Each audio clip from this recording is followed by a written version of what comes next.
The girl in the graveyard is your best friend, so you take her home. The night is a bruise between you, a blotch of rogue in the passenger window, the color of fruit left out to fester. The body presses against her seatbelt, a finger, then two. The radio echoes static, the body shuffles in her seat. You study the face, the similar slice of jaw, the nose humped from where a baseball had hit her at 12, just slightly off-center. The skin was like a rain-licked plastic bag, the stink of musk and sulfur. You want to look away, but you cannot. She's so beautiful, even like this. Your headlights rake warbled slits through the dirt road, a yellow like jaundice. Your hands are stiff from the cold, your lips cracked. The girl beside you is dead, and you are bringing her home. 4 days ago, you'd stepped into a hardware store and emerged with a shovel sturdy enough to lift a life on. You'd spent 4 days digging dirt in your backyard until loam muddied under your fingernails and erratic holes split garden beds like the mouths of greedy beasts. Until you could sift through soil with your eyes closed, with a hand bound. 4 nights you had lain in your bed, staring at the pockmarked ceiling, wondering what it felt like to burn alive. Now, the shovel beats dull against the skin of your trunk, your hands gripping the steering wheel like a throat you're trying to silence. The body turns, dawn bleaching the salmon gray of her skin. The left eye slips from its socket, and she pushes it back in with the heel of her hand. She smiles, head lolling like a marionette's. "Sorry, baby." Her voice comes out strained. "I wasn't expecting company. I'm sure you understand." In a sickle of citrus moonlight, Adeline Marcus smiles up at you with shell-pale gums. Adeline Marcus died on the 31st of October and was buried a week later, the date on her gravestone a month shy of her 18th birthday. In the court, the boys would claim it was an accident, that they didn't know she was inside. For better or worse, you believe them. The fingers striking out matchboxes, the beer cans constellating the sidewalk, a prank gone too far, the wrong place, the wrong time. It doesn't have to be on purpose. She didn't have to be home.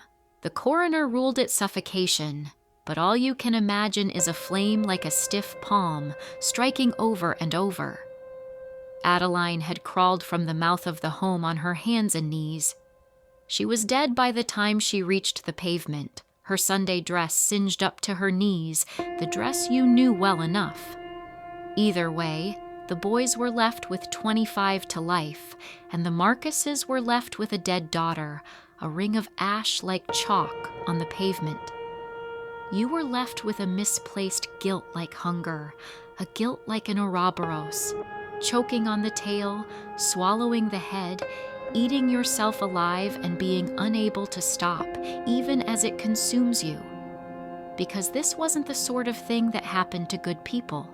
You watch water curl down your shower drain, carrying with it mortuary makeup, kaleidoscopic insects, and jasmine bubbles. Strings of dirt stretched out like sinew. The body's head rests on her knees, vertebrae needling through her back like a line of molars. The electric lights wash her green, dark veins rooted under brittle skin. She turns her face to the shower head and picks at the powdery sediment under her fingernails. The shower floor is a mess of grit, and you think of a child scooping up the sand. You turn the heat up until it scalds and scrub mildew from the base of the shower door. You think, if you can only get everything clean, everything will be all right. She turns her head and looks at you through eyes obscured by glass paneling. She says, "It's not as bad as all that. I don't even think I felt a thing." But she says it through lips the color of spoiled plums, so the sentiment doesn't ring true. You lift threadbare towels from the bottom of your linen closet. You walk 3 times around your block and return to a corpse sitting on your sofa like she has nowhere better to be. There are ants in your sugar bowl.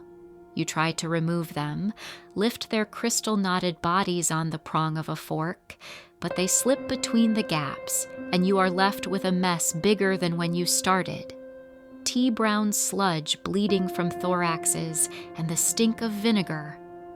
There's a dead girl on your sofa, but let's focus on the ants in your sugar bowl, the way they thread through cysts of white like veins on a leaf, like the capillaries that run through the skin of your face.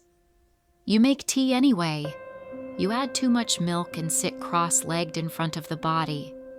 She stares at you. You stare back. The two of you drink, and ribbons of watery milk pour clean out her trachea, the gaping hole in her chest, but she doesn't stop drinking until you do. "You're not looking at me," she says. "Not really." "Yes, I am." You twist your hands in the shag carpet. "Aren't I now?" "No," she says. "You're not." You leave your teacup on the floor, saucer, an iris of yellow, and go upstairs. You take 2 cigarettes from the carton squashed on your father's desk, and then think better of it, pressing down with your heel until tobacco dissipates into the tawny carpet. You change your bed sheets twice, eggshell white, no, gray with peonies. You make a second cup of tea. When you get back to the room, the body is still there. You are looking at her. You are not looking at her. "Do I disgust you?" she says. "No." She shakes her head, dark hair plastered to her shoulders like reeds. "No more than I always did." "You need to sleep." You say, "Baby." She tilts her head to one side. "Sleeping is all I've ever done." The last time you saw Adeline Marcus alive was in the back of a stranger's car, parked on a stranger's street, with the taste of a stranger's tequila fresh between your lips. You were never too built for parties, so the outcome was a pair of girls who looked like they were playing dress-up. Blousy dresses with sleeves like a nun's. Thrift store necklaces are choking your necks. Shoplifted lipstick, which she hid beneath her mattress, more wax than pigment. But in the citrus peel of streetlights, in the low trill of distant music, the two of you looked beautiful.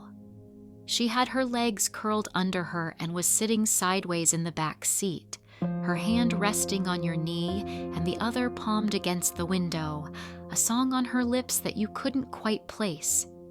You were too close, but it was night, and everyone was inside and drunk, and sometimes we all need to feel closer than we should be to lose ourselves a little. The song melted on her lips, swallowed into the limp press of salvia and booze, and you said something like, "I think I should go home now." And she said something like, "Have another drink." And so you did. You let her pour the liquor into the flimsy mouths of red plastic cups and watched her swallow. She said, "You're so pretty." And you said, "I think you should stop." And she said, "Just let me say that one thing." And you wanted to say, "Stop fucking looking at me like that." And you wanted to say, "I want to crawl inside you and make a life for myself in the city of your mind." And you wanted to say, "Let's just be quiet. Let's just not talk. Let's just not ruin a good thing by telling the truth."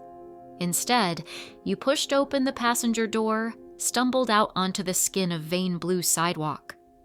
"I'm going home now." The body lies with her back to your bed, hands worming in the floral sheets, chestnut hair spilling across her throat, past the ballpoint pen-marred bedposts, over the gray skin of her forehead. You are thinking about the silken mouth of a coffin. You are thinking of how she looked when you pulled her from the rose mouth of heaven. The radiator hums, a lace curtain below your open window. She rolls over onto her side, slots her hands together like pieces of a decaying jigsaw puzzle. You still can't even look at me. Her mouth moves too slowly, words like chewing gum. "Why am I here, Bet?" "What's it for?" There are pink crescent moons on the bed of your palms from the bite of your nails. She pulls her knees to her chest, and a bone cracks. She pulls her knees to her chest, and a molar tumbles from between her keyhole lips. You can only love me when I'm not here. You can only love me when there's nothing left to love. You press your cheek to the cool spread of linen beside her. You listen to the steady beat of your heart, the way you can feel it in your fingertips, entirely singular. Don't tell anyone. You say, "Did you want it to die with me, Bet?" She shifts and her hair falls against the nape of your neck. Were you glad it was silenced?